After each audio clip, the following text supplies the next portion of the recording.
The movie is divided into 3 distinctive stories, all of which revolve around mighty kings. In the first story, we are taken to a kingdom named Longtrellis, where the king and queen happily reside. They are very popular among the common folk because of their kind-hearted and selfless natures. It's almost like a fairy tale story, with all the good things in abundance. However, there is one small problem. Due to an extremely rare medical condition, the queen is told that she will never become a mother. The king tried everything to make her better. He summoned the best doctors from faraway lands, conducted expensive rituals, prayed to God day and night, but to no avail. No one has even come close to diagnosing her condition. Because of this, the queen starts plunging into a state of depression. She also becomes more aggressive, constantly getting into arguments and throwing things around like a 10-year-old. But little did she know that her life is about to change dramatically. One night, a mysterious man in a black robe comes to the castle, claiming that he can cure the queen. This leaves the royal couple stunned, and the king angrily asks if he's joking. The mysterious man replies that the queen can surely have a baby, but for that, the king has to go through a lot of trouble. He may even have to endure a lot of pain. Following this, the man reveals that he has been curing people using his vast knowledge of nature. He explains that nature should always be in balance. If someone desires a life, they will have to sacrifice one. The king and queen are both fascinated and horrified by his words. They cannot believe that sacrificing a life is the only way to solve their problem, but due to their desperation, they agree. Go ahead, kill one of the peons. We don't even know their names. With this, the strange man starts describing the unusual process. According to him, the cure to the queen's illness lies within a sea monster's heart. The king will have to find it, slay it, and extract its heart. Then, an unmarried and pure lady will prepare it before being given to the queen for consumption. The strange man is adamant that this will solve her pregnancy problem. The next day, the king embarks on his mission to find the sea monster. He locates it in his pants, no, in a nearby river, waits for it to fall asleep, and stealthily enters the water to launch his attack. The king then stabs the monster with a sword, puncturing its vital organs. But in the ensuing tussle, he is tossed around like a rag doll. At the end of the encounter, the beast is slain, and the king is left with fatal injuries. Before he passes away, though, he manages to extract the heart from the monster. Following this, a dejected queen carries the heart and leaves, hopeful that the sacrifice will come to fruition. In the next scene, a pure and unmarried maid is discovered in the castle, and she is chosen to prepare the heart. But while cooking, she experiences weird sensations and unexpectedly becomes pregnant.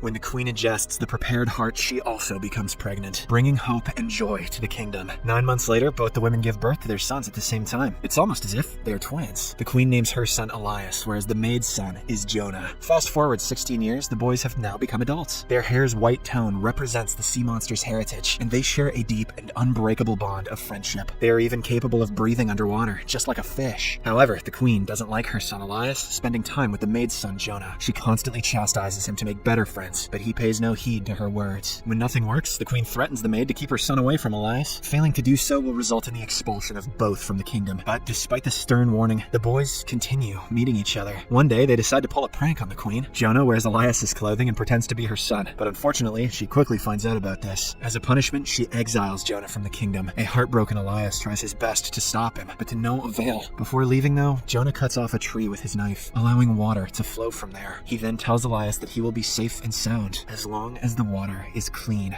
What? After this, the two bid an emotional goodbye, promising to meet each other soon. From that day onwards, Elias regularly inspects the tree to see. The first few weeks, nothing happens, but then the water suddenly turns red. Realizing that his friend is in danger, Elias quickly leaves the kingdom without informing his mother. After days of intense search, he finally arrives at Jonah's house. The latter has married a beautiful young woman, who immediately hugs Elias, mistaking him for her husband. However, when the prince reveals that he is a different person, she becomes upset. The woman then explains that Jonah ventured deep into the forest 5 days ago, and has not returned since. Worried that something might have happened to his best friend, Elias immediately sets off to look for him. On the other hand, with her only son missing, the queen visits the strange man once again, seeking help. But even this time, he tells the same thing. In order to have a life, she must sacrifice one. Without any other options, she accepts the terms. Meanwhile, Jonah is stranded in a dark cave, injured and scared. It is revealed that a flying creature is after him. Just when we think the boy is about to be killed, Elias arrives at the scene and fights off the creature with his sword. He even manages to kill it using his bravery and valor. However, in a shocking turn of events, it is shown that the creature was actually his own mother. She sacrificed herself for the sake of her son. In the last scene, the two return to their kingdom, and Elias finally ascends to the throne, ready to lead their people into a new era. Following this, the second story begins, and we are introduced to an extremely lustful and arrogant king. He is always surrounded by ladies and booze, completely carefree about what is happening in his kingdom. The one thing he is missing is a loving wife and some dignity,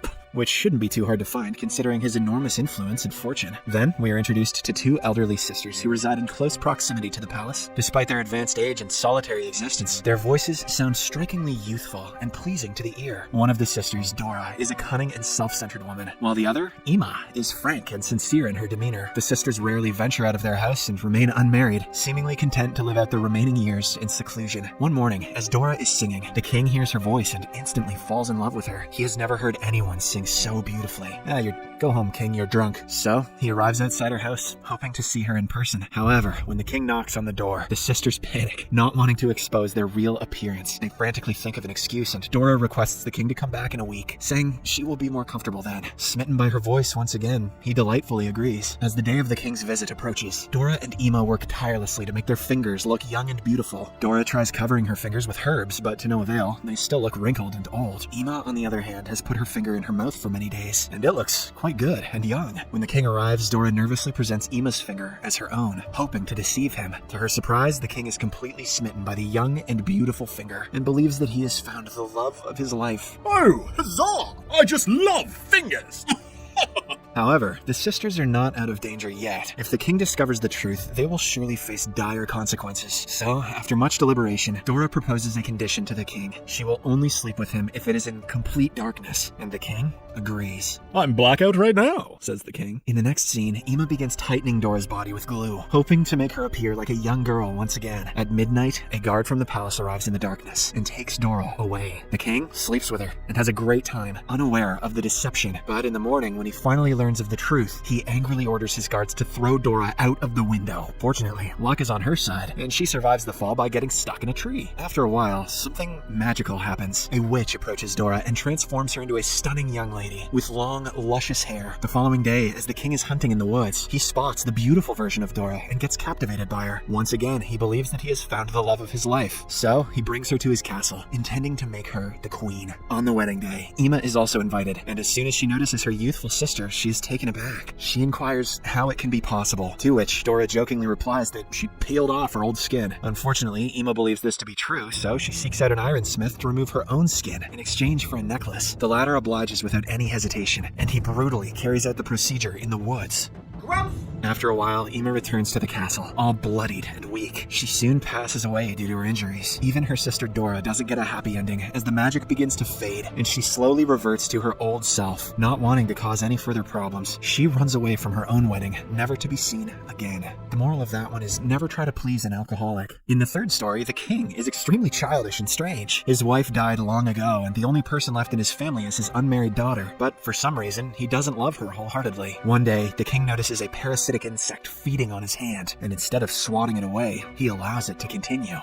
Feels good. He even takes the strange decision to keep the parasite in a glass box and feed it with his own blood every day. As time passes, the insect grows larger and more menacing. The king becomes so engrossed with it that he neglects his daughter's well-being. But one day, the beloved parasite falls sick and passes away. Unable to divert his mind from the tragedy, the king finally decides to marry his daughter, Violet. Wait, what? He decides to host a grand competition, with the winner earning the honor of marrying the princess. Oh, he's not married. Okay. The latter is both excited and apprehensive about the idea, as she had never hoped to find love on her own terms. Nevertheless, she agrees to participate, and the news spreads throughout the kingdom. Surprisingly, the king peels out the dead parasite's skin and displays it in his palace. He then announces that whosoever can guess the name of the insect will win. It's Douglas. I named him Douglas because I love him so much. Hundreds of people flood the palace, hopeful that they can marry the princess. However, none possess the wisdom and know-how to guess the mysterious insect's name. This upsets the king, and just when it appears as if his daughter will remain a bachelor, someone steps up. An ogre arrives at the castle and guesses the insect's name correctly. Realizing that she has to marry an ugly beast, Violet tries to commit the unthinkable, but her father quickly calms her down and convinces her to go through with it. Following this, the ogre takes Violet to his abode, which is a cave high up in the mountains. He feeds her nothing but raw meat and keeps her confined at all times. But one day, while he is out hunting, Violet sees a woman on the adjacent mountain and becomes happy. She explains her situation and begs for help, and the woman promises to return with backup. The next day, she returns with her family and successfully rescues Violet. However, along the way, the giant ogre catches up to them and brutally pwns the family one by one. He then takes Violet to a cave and hugs her passionately. But when the ogre is distracted, she takes out a knife and kills him once and for all. In the final scene, a bloodied Violet returns to her castle with the ogre's head in her hand. The sight terrifies everyone, and even the king falls to his knees, asking for forgiveness. Violet simply says, "This is the husband you chose," and starts crying. The story and the entire movie ends as Violet is appointed as the Queen of the Kingdom.